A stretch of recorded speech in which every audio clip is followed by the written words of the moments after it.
Okay, I think that we can start. So, as you know, the topic of this webinar will be the lung ultrasound in emergency, and in particular, the role of the new technologies. First of all, I want to thank you, our speakers, Dr. Maria Luisa De Cicco from Umberto I Hospital in Rome, and the Professor Paraskevi Katsaounou from University of Athens. And so the first speakers will be Maria Luisa De Cicco. And so I give the floor to her and join. Okay, let's start. I would like, first of all, thank you, AMOLAB and the organization for the invitation in this very interesting debate about the new technologies in the field of ultrasound. I am Maria Luisa De Cicco, a medical doctor, radiologist. I work in emergency room, just the only emergency room at the hospital of Umberto I in Roma. And now my role is to introduce the topic, talking about the present and above all about the importance of ultrasound in emergency room, and especially in the assessment of the polytrauma, introducing in this manner the colleague who is going to talk about the new technologies in the field of ultrasound. And the major trauma is one of the most frequent pathological condition, the emergency room, and is a condition that requires a fast evaluation because during, as we say, the golden hour or the first hour from the accident, the 30% of the patients die. Our role in this time is very, very important. Because the patients may die for hypovolemic shock due to hemioperitoneum, hemothorax, hemopericardium, or for obstructive shock, hypoxemia, extradural hematoma. Our role as a radiologist is very important for the diagnosis. Just only the 20% die during the next days or weeks after the accident for sepsis or MOF. So we can't, we have to talk about the ATLS that works in emergency know very well, is the scheme used in the management of the patient following these steps. First of all, the evaluation of the airways for the treatment of the obstruction, then of the hypoxemia with, for instance, the intubation, and then treating problems relative to circulation, disability, and exposure. So she's my colleague, my friend, Stefania Gnaniello, during a primary survey. As you can see, the ultrasound can be performed during primary survey bedside, and it's a very important factor, without interfering with the resuscitation maneuvers. And so, for this reason, since 2004, it was a methodic integrated very well into the ATLS algorithm. So now this is the new guideline.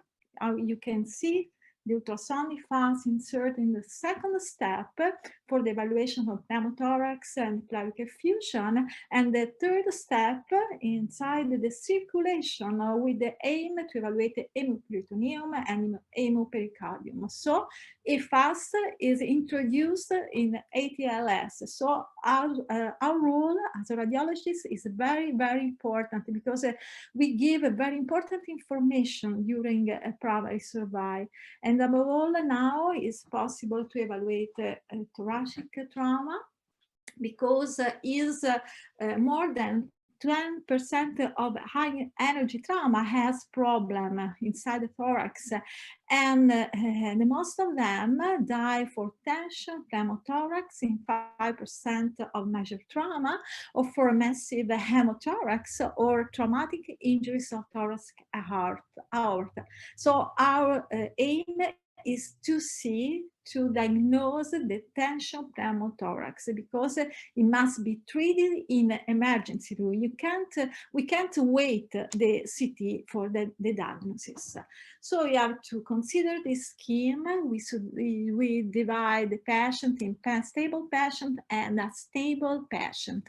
The patient stable go to whole body CT scan, are submitted to whole body CT scan, while a stable patient must be stabilized during extended fast, and just only after the ultrasound they can be submitted to CT scan. And there are many papers about this use that talk about the importance of ultrasound. This is a prospective study about 430 patients with blunt abdominal trauma, including stable and stable patient. And in this case, fast and clinical are very important, give very important information, because in 100% of pneumothorax, hemothorax, it's possible to obtain the diagnosis. Is another paper, a very important paper, is the same conclusion. Fast exam should not be omitted stable patient. So we can omit XR. This is a revolution in diagnostic, but we can't omit the fast exam. It's consolidated. How can we do the ultrasound?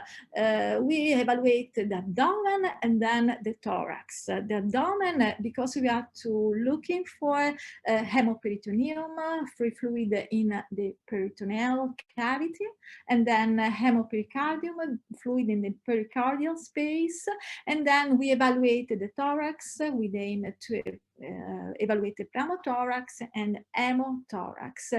In our daily practice, clinical practice, use a low frequency probe because it provides an overall view of the thorax and abdomen, and we use a linear high frequency probe just only we have some doubt for the direct visualization of the pleural line, and we explore this site.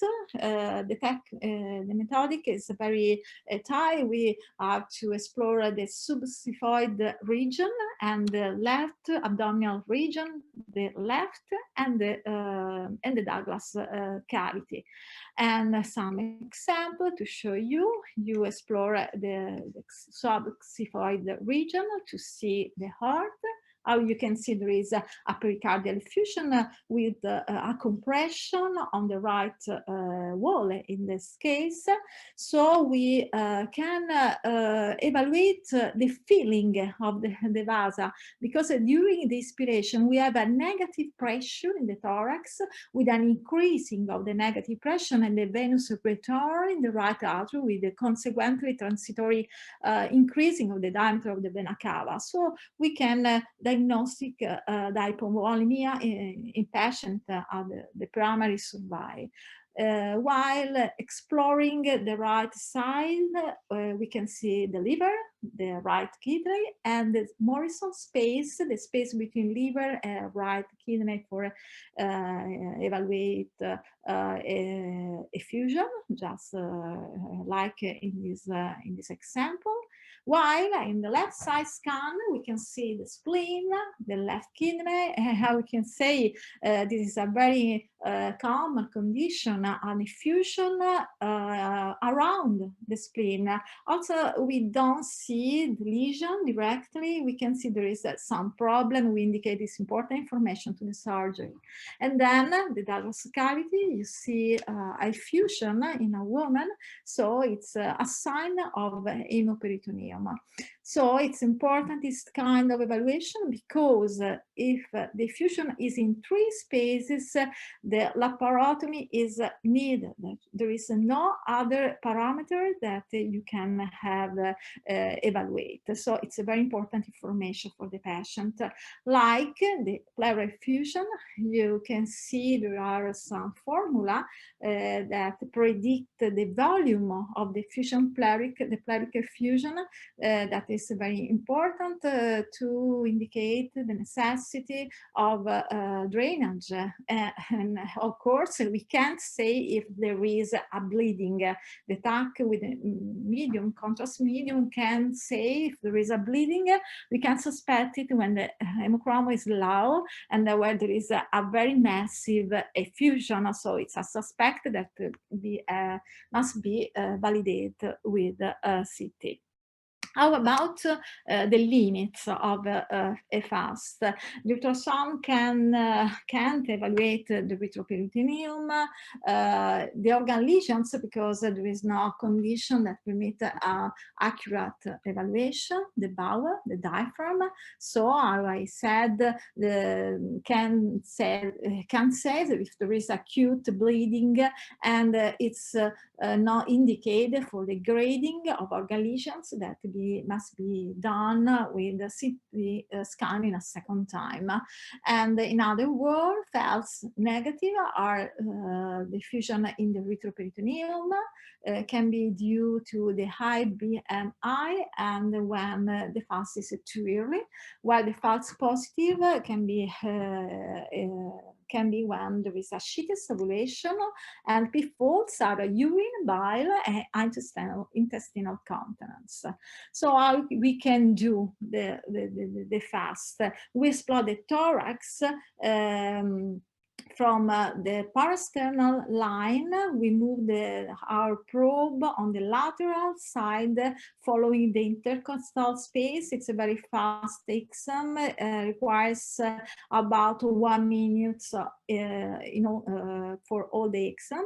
And it's very important because with extended FAST, we do diagnosis of pneumothorax. That is a very important, a serious condition, because when there is a small and medium pneumothorax, it can evolve, it can go to the tension pneumothorax that can cause the cardiac arrest. So it's a very frequent cause of death during the golden hour.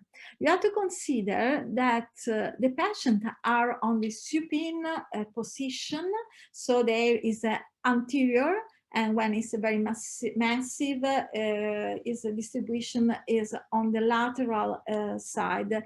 So how you can say, how you can see from the picture, more is the air on the pleural space, more is its distribution of the lateral side. At the point of transition between the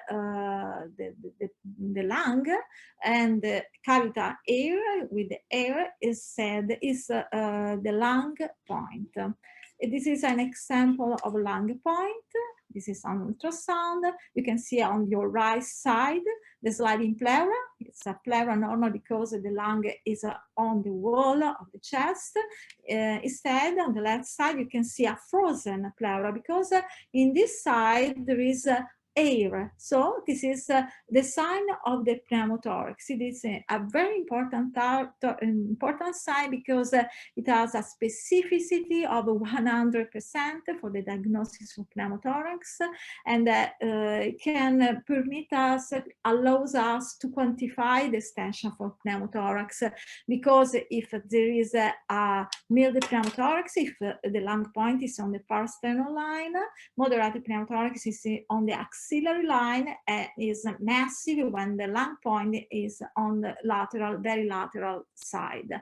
So we can do a diagnosis of pneumothorax when this is a case when there are not lung sliding. You can see the pleura is frozen, and when there are not B lines that are vertical lines from the thoracic wall, and when there is the lung point is assigned with 100% of specificity. So it's a very important sign. This is a flow chart when you can see that the absence of B lines, the presence of lung point can allows us to do the pneumothorax diagnosis.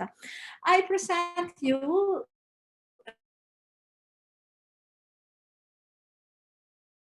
was a after a side attempt, and we see with the ultrasound a double loading point on the left side. This was the design was confirmed by the CT. We can see contusion in the parenchyma and a double pneumothorax, and you can see that the right side the lung point is on the axillary line without effusion, lung effusion and pericardial infusion, and your right side you can see the lung point of parasternal side, so it's a mild pneumothorax. We check the children after 12 hours, and the parasternal line in the left side moved from the parasternal line to axillary side, and this was confirmed by CT, so we call the surgery that placed the thoracic tube for the drainage. And this is a very important, ultrasound was a very important contributor for this kind of evaluation. Another case, it's a trauma. A male, 50 years old, thrown out from the car with a sheet metal type, hypoxic. The anesthetist evaluated the thorax. He can't listen to the normal respiration, so he suspects left pneumothorax, and so he's about to place a pleurical drainage. But the radiologist stopped him because during the fast he saw this consolidation on the left lung, and then you can see on the video a large effusion on the pleurical space. So we do before the TAC, the CT, and show the confirmed diagnosis because there was a large telectasia of the left lung due to anxiety in right main bronchus. And this is was positioned again, and we obtain a expansion of the lung. We write a report indicating the technique of execution, and we indicate the presence of abscess of the pericardial infusion, hemiperitoneum, thorax, and pneumothorax. He advised always to repeat the fast after stabilization and CT. And these are some examples of the international literature. Confirm the superiority of ultrasound versus chest radiography in terms of sensitivity and specificity. These are my colleagues and friends, Ianiello, Barbara Sessa, Vittorio Miele, in an Italian paper. The conclusion was that the ultrasound is a rapid and accurate first line beside diagnostic modality for the diagnosis of pneumothorax in stable patient. And at last, it was a very satisfaction for us because it's a very important scientific magazine, the Radiology, who confirmed our data and confirmed that the sensitivity of the fast for pneumothorax and pneumothorax is higher than the chest radiography with this value.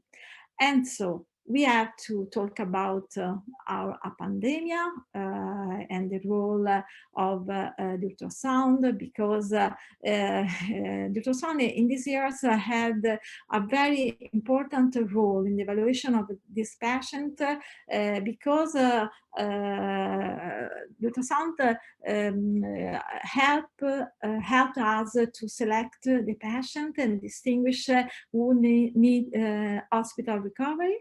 And during our experience, it was a very important tool in the follow-up of patient, especially the patient recorded in ECU, and the evaluation of complication. This is a typical COVID pneumonia. We have other example. We know what are the signs. But in our institute, we adopted this scheme for evaluate this, for staging the patient. So we divided the chest into region, the left and the right, and in 6 regions. For every region, we give a score. The score is relative to the number of the line. So we had a very low score when the lung is black, while when the B lines are very numerous, we talk about a white line and a tissue like when there were the consolidation. So this is the correspective of CT and ultrasound, a very interesting paper we write with my colleagues.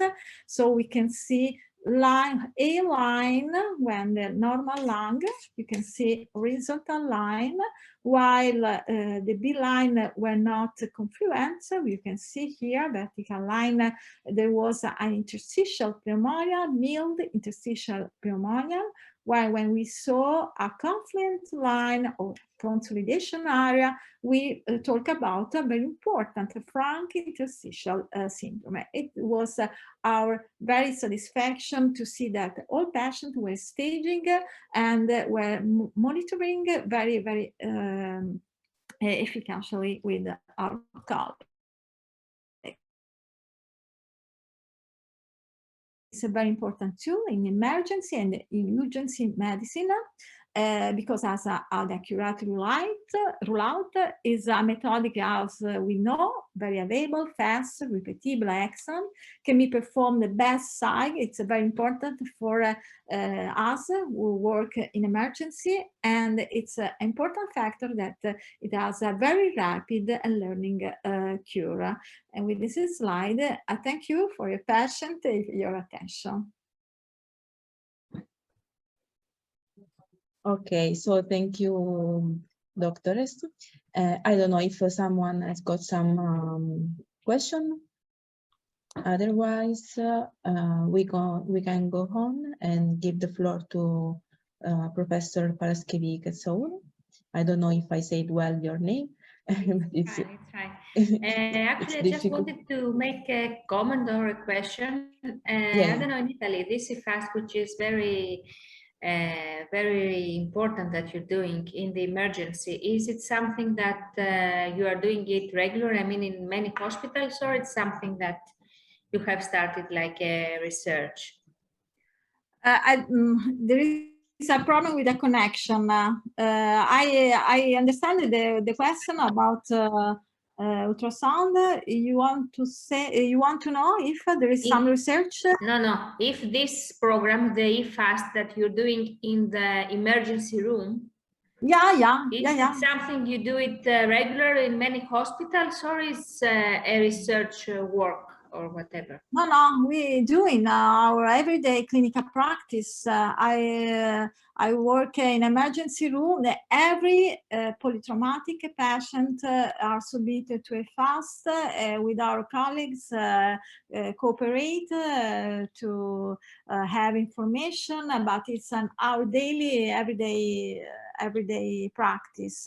Our research is about the diagnosis of many kind of pneumonia, for a diagnosis, a specificity in diagnosis, but now there is no data, consistent data.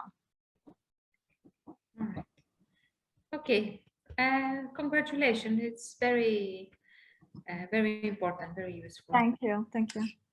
I did not know exactly how the program was, so I did not know, I mean, if there would be a radiologist or somebody else. So I have done a presentation, but if you don't believe it's very relevant, I can discuss some stuff. Actually, for us that we are respiratory physicians, until like 7-8 years before, we were more using a CT scan, and we thought that the lung ultrasound is a technique that is not really helpful in the respiratory physician. So the first years we believed that the lung ultrasound was limited only to the assessment of pleural effusion, which was maybe the first reason to use the lung ultrasound. And that is for the history. And then there was Norman Ranhatten, who actually has reported the use of the lung ultrasound for the assessment and also the diagnosis of consolidations, like the previous speaker has already talked, the atelectasis, the abscesses, and the pneumothorax. And what was interesting is that actually this work has been done in horses. The first ultrasound, lung ultrasound, has been used in horses, and then it was Daniel Lichtenstein that has used the lung ultrasound in humans, and he is considered like the father of the modern ultrasound, the lung ultrasound. And he has used actually the lung ultrasound in order to check pneumothorax, interstitial syndrome, pulmonary edema, and other substances.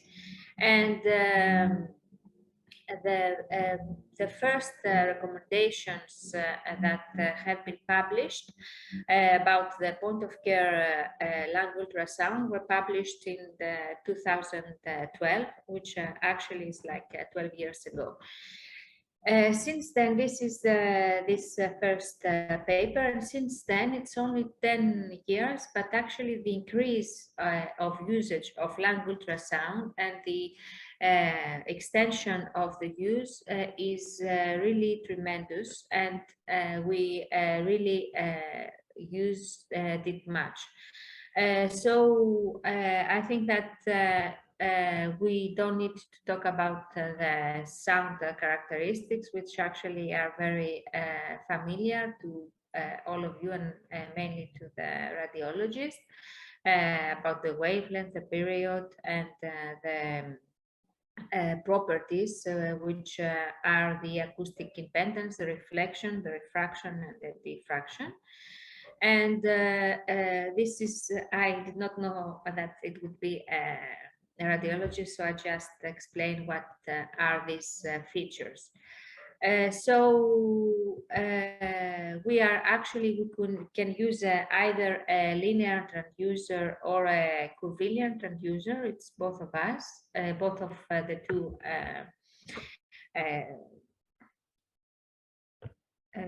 transducers. Usually in our everyday practice, we used to have a linear transducer, but both can be okay. And we are using it in order to see the pleural effusion, of course, the diaphragm and the heart. And mostly the last years, we have been dependent on the lung ultrasound in order to do a paracentesis for a pleural effusion, which is something that we are doing it. Sorry, Professor, just one thing. The presentation is not full screen. Okay, so the frequency range of is given from the transducer, and there are the longitudinal and transversal sites. I'm going to use 14 anatomical sites, and these are the places that we put. And as I was saying, the respiratory physicians became dependent from the lung ultrasound when we have pleural effusions. And in the hospitals, actually, that lung ultrasound is available, it's like a medical error or a bad practice to make a paracentesis of pleural effusion without using the lung ultrasound, because in the past, I remember when I was a trainee that we did not have the lung ultrasound available. There were some cases that we had some serious complications, that the serious complication could be either a pneumothorax, but the most important is that sometimes when the diaphragm is not in the right position, or it is elevated, there have been some side effects of the paracentesis that had been even a paracentesis in the spleen, and you can understand that this is very, very important. But this ultrasound is something that nowadays we are using it in our everyday practice for the paracentesis of pleural effusion, and I could say that this is the most known in our case. Of course, it would be great if we could have many radiologists like the previous speaker that could help us. But the problem in Greece is that usually it takes time to ask in radiologists to perform a lung ultrasound. And that is why we were obliged in the beginning, and now it's very helpful, to learn to use a lung ultrasound for our patients in order to evaluate them. And also there are a lot of cases that, for example, there's somebody who is coming with a pleural effusion. We are doing a first paracentesis, and every day we are following the pleural effusion if it's increasing or not. And of course, we are using a focused lung ultrasound. So in order to remember a little bit what we are seeing, the only help that we had is that actually we know, like respiratory physicians, the lung anatomy. So this is just to remind you in the left, the lung anatomy, how we are actually are seeing the lung is inside and outside the rib or the pleura. And on the right, we can see the same, the images we can see in the ultrasound and how the rib is shown, or the intercostal muscle. And inside the lung parenchyma, we can see this A line that actually is a mirror artifact. This, sorry, it has been moved a little bit. So actually we are also seeing how we can see the pleural light on the ultrasound on the left, and how on the right it's the pulmonary parenchyma and the air inside. And some other pictures about how we can actually see the chest wall, and how by using the lung, the focus lung ultrasound, we in this case with a linear transducer, we can see the skin superficially, and the muscles and the connective tissue, and then we can see the fascia like an hyperchoic line, and also we can see that in the chest wall tissue.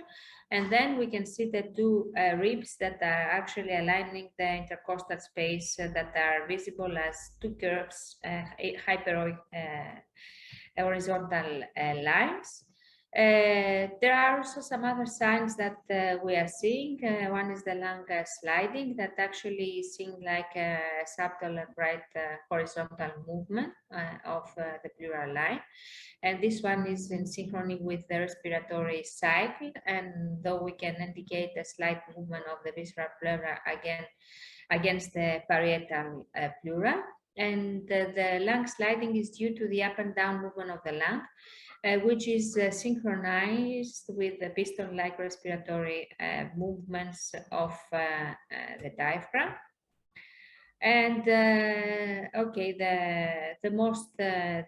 the biggest ease of the everyday use is that we can, it's a non-invasive technique. So actually, can you imagine that we can have a patient that we can follow every day in order to see how either a pleural effusion or pneumothorax or a pneumonia is increasing or without without having to give him a chest X-ray or even worse, CT scan. Also, it's a non-invasive technique, and we can have it near the bed of the patient. So when we have patients that are hospitalized, we're just moving the ultrasound, and it's easier for patients that are either critical or they cannot move. And of course, we can use it also easily in some patients like pregnant women, that it's very helpful because we don't have to expose them to radiation. So this, you know it better. For us, to be honest, before using your machine, your ultrasound, that actually we have already used it now for more than 2 months, we believed that it is not very easy to use the ultrasound for the detection of pneumonia. So we were very familiar with the detection of the pleural effusion and the pneumothorax, but we believed that it is not very easy to understand if what we see is a pneumonia or lung cancer or just a lesion that we cannot see, and we were feeling very insecure in order to make a diagnosis. Using your machine, which actually you know the lines, we understood that with experience and with studying that we could also make make a diagnosis. So we were just checking ourselves, comparing the diagnosis that was given from your machine automatically with the artificial intelligence. Okay, this is the regular pleural line that we are seeing, and we can see it like an unsmoothly discontinuous and interrupted line. Of course, there are some artifacts that they are called reverbation articles, and this usually they are seen when the ultrasound signals is struck between two highly effective layers. Usually is the transducer and the pleural line. And in COVID pneumonia, there are some, it is a little easier than some other pneumonias because we have lesions that are in the periphery of the blood, of the lung. And we can sometimes see this light beam appearance, which is actually these reverberation artifacts, and it is now used also in our department. There are some images of consolidations, and I'm sorry for the Greek, I'm not. So actually, in this picture, we see the consolidation without any pleural fluid.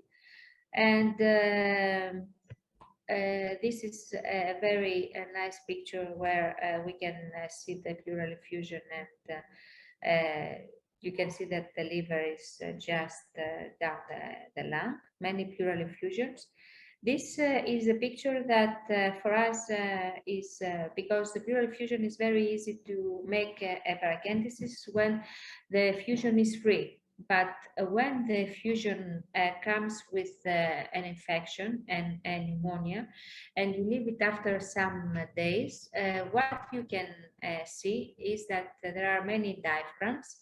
So usually it is very difficult to make a paracentesis without having an ultrasound, and you can try to make a paracentesis for many times in the patient, and because you just fell in a small in a small place where there is just no pleural fluid or a very small quantity, you are not able to take any fluid or to take out the fluid, which is very important.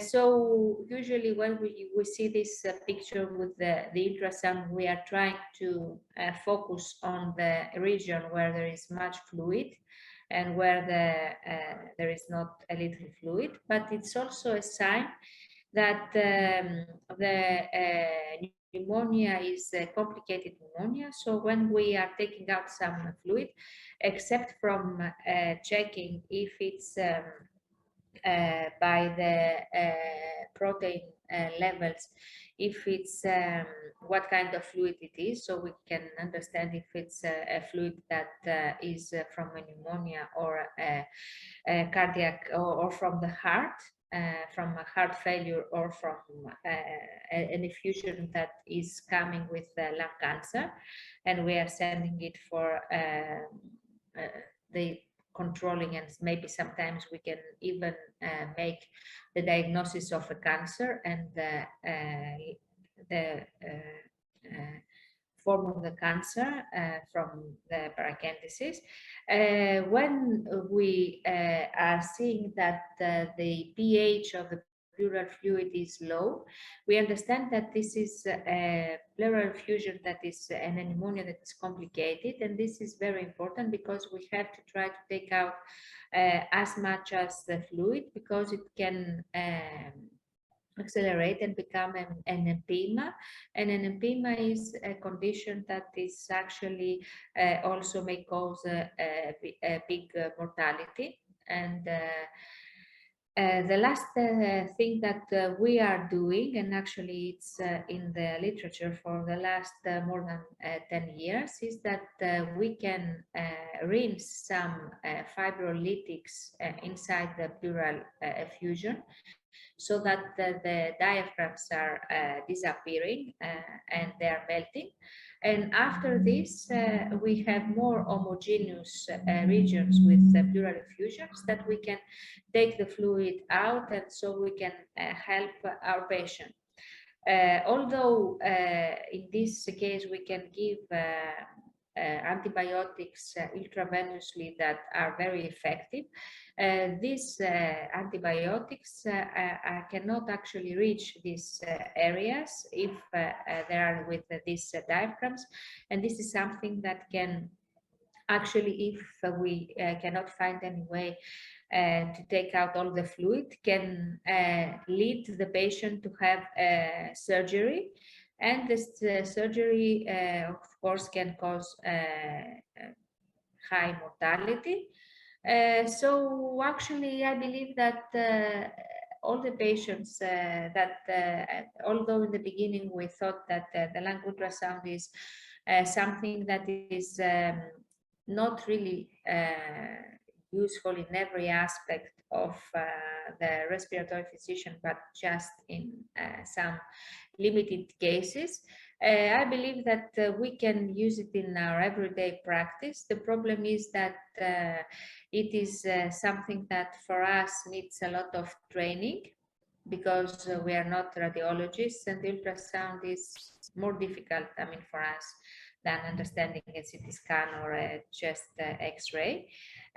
So I believe that it's very helpful to have a collaboration with the radiologist.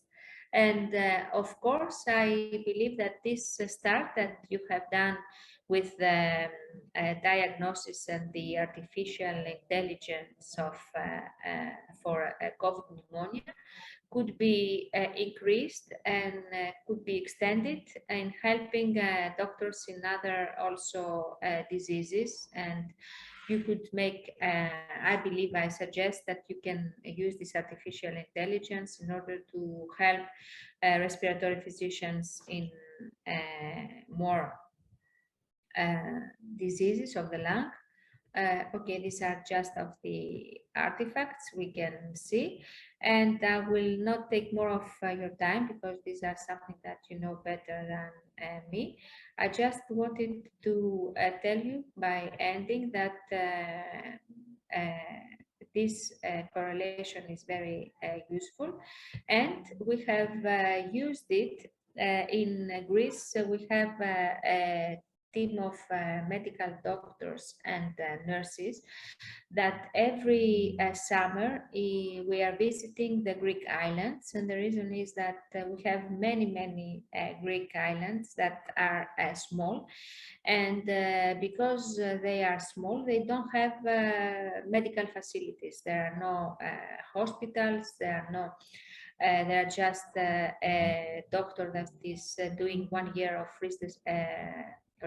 residential area after finishing the medical school, and the EcoviUS that was portable was very useful, and we have been able to help many of these patients that actually could be elderly patients that it's not easy to just move in Athens or in another big island to get these tests, or we could diagnose the ones actually that is they should move because they had something very serious, and we intend to use this data and make like a small publication. And of course, I believe that if this would be used, would be actually known in these islands, it would be very useful, because such a machine could be used from doctors that are in their first year after the medical school and they are not experts, by using the artificial intelligence. So thank you very much. So someone asked something. I can read the question for you. Do you think that the ultrasound can be used also for domiciliary care in the telemedicine application?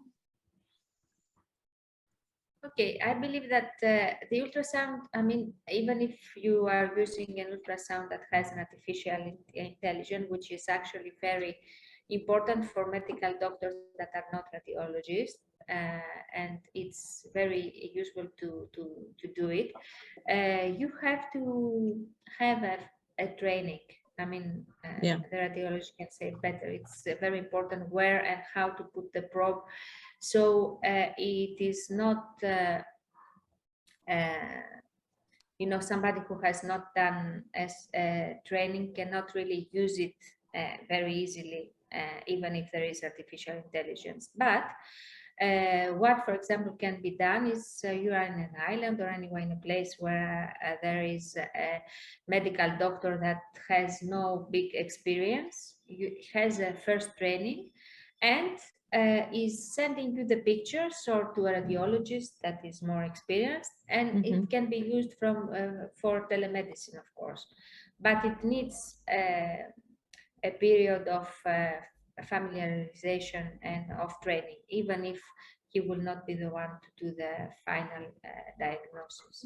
I don't know what my colleague has to reply on this, or what is her opinion. Can you listen to me?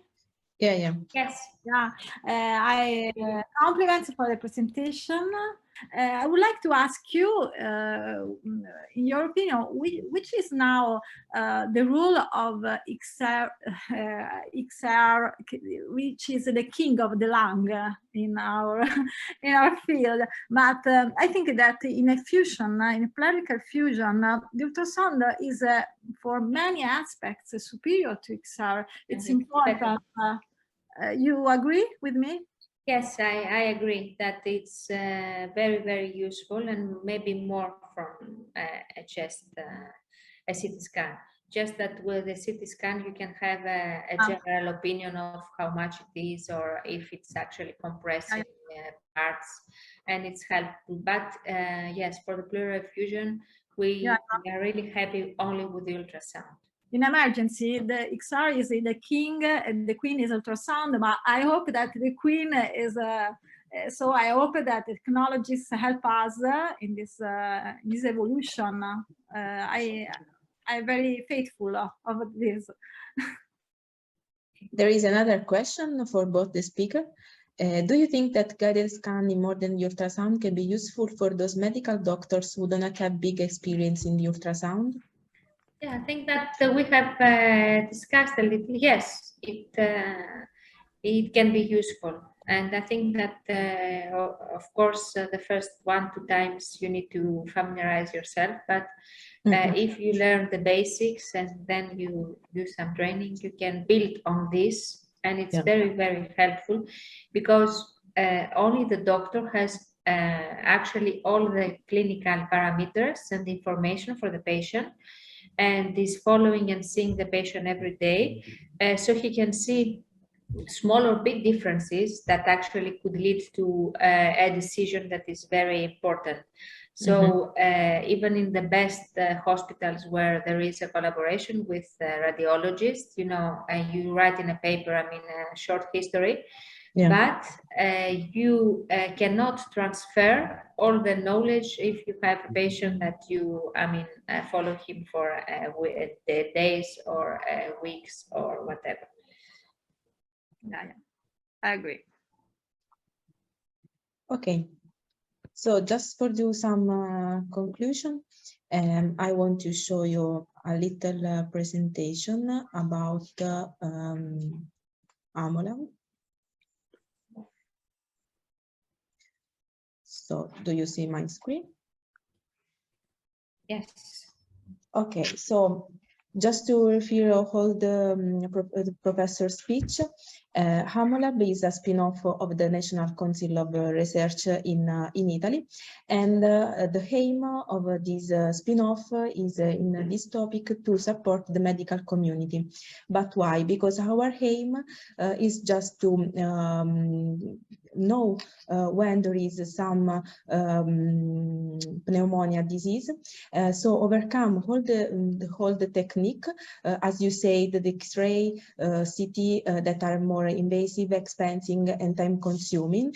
So our aim is just we want to use not quite only, but in the meantime the ultrasound, and then reduce all the costs for the healthcare system. So what we have done was to perform a device that is called EcoviUS, that Professor Paraskevi has bought in the last few months and used, as she said. And in particular, because we know that the state of art up to now, as you said, all the technique, the diagnostic technique used up to now have got so much limitation, because they cannot be used in pregnancy, in emergency situation, because they are so big, they are not fast, they are not only every time available, because you have to book them. There is difficult to sanitize in this period during COVID. It's not possible to do a follow-up, because of course it's not able to do 2 X-ray, 2 computed tomography in 1 week, in 1 month is too much. You cannot use for children, or in pregnancy women. So what we want to do is to use only the lung ultrasound technique, because they are radiation-free, operator independent, quick and automatic for post-processing analysis. They are not side effect. You can use bedside, as you said, and also in a place where they are not easy to reach the hospital. It is very low cost, because it has got no very expensive for the healthcare, because it's just a gel. That's the thing that spends a lot of money. It is suitable, of course, for oncologic patients in suffering for diabetes, nephrologic disease, and of course pregnancy women. So what our solution is this little device that is very portable, but you can use also with the chart, and is not invasive, automatically user-friendly, is cost-effective, and of course it has got these 3 main parameters. These main parameters are automatically calculated. These parameters are pneumonia score, lung staging, and COVID index. In detail, detail, the flow chart of our device is to have the patient registration and acquisition protocol that is developed in completing the questionnaire, that is just an amnestic questionnaire that where you ask if the patient has got COVID or has got flu or something, the date of birth, the name, all the things that you want. Then you start the ultrasound scan, only guided and very easy to do. Then the software will do automatically, very fast, in 5 seconds, the processing data, generating all the report. This is a little piece of the final report that is generating a 3D reconstruction of the lung, where you can see whole piece of the lung, the stage of pneumonia or of the disease. In particular, we can scan 14 zones. Every zone is scanned longitudinal and transversal. Each scan is about 5 seconds, so it's very, very fast. The operator is guided by the software. We have progress bar and acoustic signal indicate that the change of the acquisition, you can turn the probe from longitudinal to transversal point. In particular, the parameters are, first of all, the pneumonia score, that is each examining lung quadrants with a diagnostic classification from absent to peak, where you can say where the software say if is absent, so the point is green, the absence of disease. Then, for example, is if yellow, the algorithm view some lane A, lane B, or in advanced and peak, the software says there is some consolidation. Then there is the lung staging, that is just the scoring of the basis of the pneumonia markers. So is the higher the staging of the severity of the pneumonia market, so it's the higher point of the pneumonia score. And then in the final we have the COVID index, that of course is just is not a percentage that you have to say that is at 100%, because of course as we know, the COVID index, the COVID, we can say that the person has got COVID only with the positive swab. So it is a percentage of average between the questionnaire that you have done in the first stage and the echographic marker that the echographic scan have seen during your analysis. So the output of the analysis is very easy to understand. There is the questionnaire that we have performed at the beginning, all the points, so all the pneumonia stage, lung staging and COVID index that the device calculated. And of course, you can done this scanning every time you want. So you at the final, for each patient, you can have a follow-up just to see even if maybe some points is better or worse than the previous scan.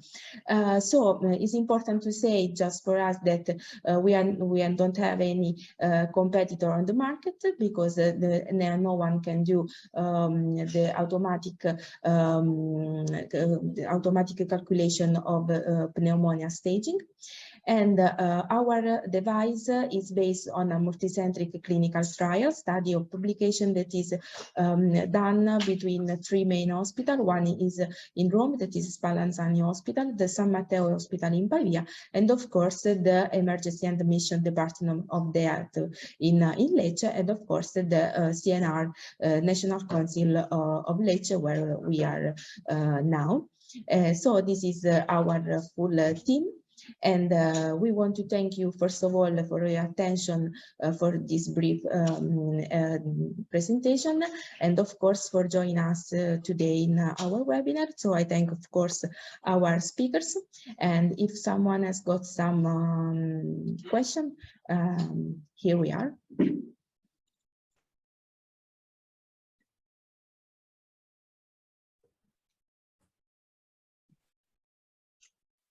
Okay. If there aren't any questions, I thank you again. I want just to remember you, if it's possible, I don't know, for our journalists to do a brief interview, just to put it on our website and our social media. And they will call you or send an email for schedule an appointment. And thank you again. Thank you. Thank Thank you. you too. Bye. Have a nice summer. Yeah, you too. Bye. Thank you. Bye-bye.